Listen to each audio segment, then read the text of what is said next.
Alors, c'est le moment de votre carte blanche. Quelle est l'idée, le projet que vous considérez comme la carte maîtresse de votre programme? Mais moi, je veux sortir de l'Union européenne. C'est pas parce que j'ai entendu des voix.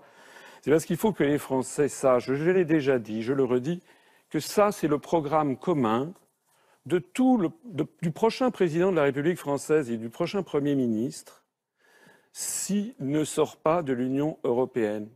C'est le rapport des grandes orientations de politique économique que publie la Commission européenne chaque année et qui fixe chaque année ce que doit être la politique économique et sociale de la France. Par exemple, c'est la baisse de l'impôt sur les grandes sociétés.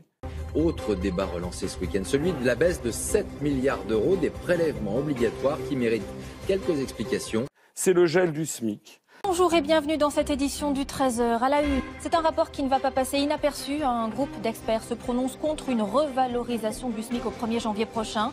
Selon lui, le salaire minimum est trop élevé et peu efficace contre la pauvreté. C'est la réforme du droit du travail. Première grande réforme d'Emmanuel Macron attendue avant les vacances d'été, l'assouplissement par ordonnance du Code du travail. Quel changement concret? Pourquoi est-elle si sensible cette réforme? Rendez-vous tout à l'heure. Avec la baisse de l'assurance chômage.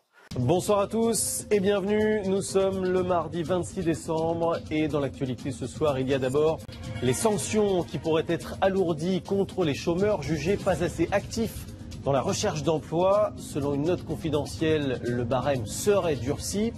Il pourrait également avoir à remplir tous les mois un rapport d'activité sous peine d'être radié.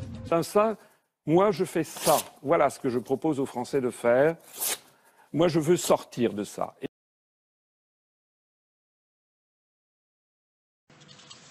Et comme le 18 mai 2016, il y a eu un nouveau rapport des grandes orientations de politique économique fixées par la Commission européenne qui demande expressément de poursuivre la baisse des dépenses des collectivités locales, il est prévu qu'en 2017, il y aura une diminution de 3,7 milliards d'euros des dotations de l'État. L'article 121 du traité sur le fonctionnement de l'Union européenne s'applique. Et s'appliquera quel que soit le président de la République qui sera élu le 7 mai prochain, sauf si c'est moi. Puisque je suis le seul, je ne suis pas sûr que ce soit si drôle.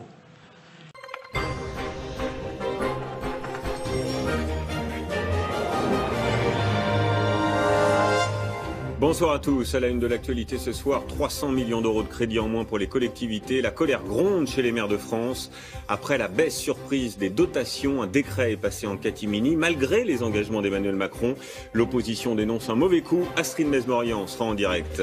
C'est-à-dire que figurez-vous que la dotation globale de fonctionnement va continuer à diminuer en 2017 et bien davantage encore en 2018.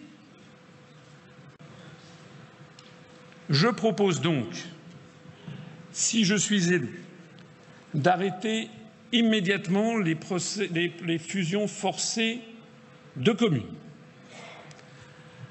Je propose également, non pas d'interdire des fusions de communes, mais de demander à chaque fois, par une modification du Code général des collectivités locales, d'introduire le principe d'un référendum auprès des populations concernées pour que les populations disent si elles sont ou pas d'accord pour les fusions de communes.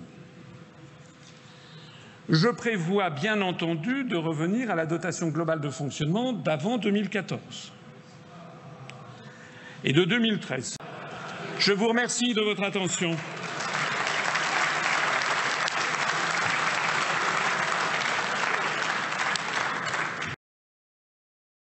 Retrouvez nos analyses, nos propositions, adhérez ou faites un don sur upr.fr. Retrouvez-nous aussi sur Facebook pour partager des idées et participer au direct. Twitter pour suivre les réactions de François Asselineau au jour le jour. YouTube pour ne rater aucune de nos vidéos. Pour nous aider à rétablir la démocratie, poussez-nous, abonnez-vous, partagez.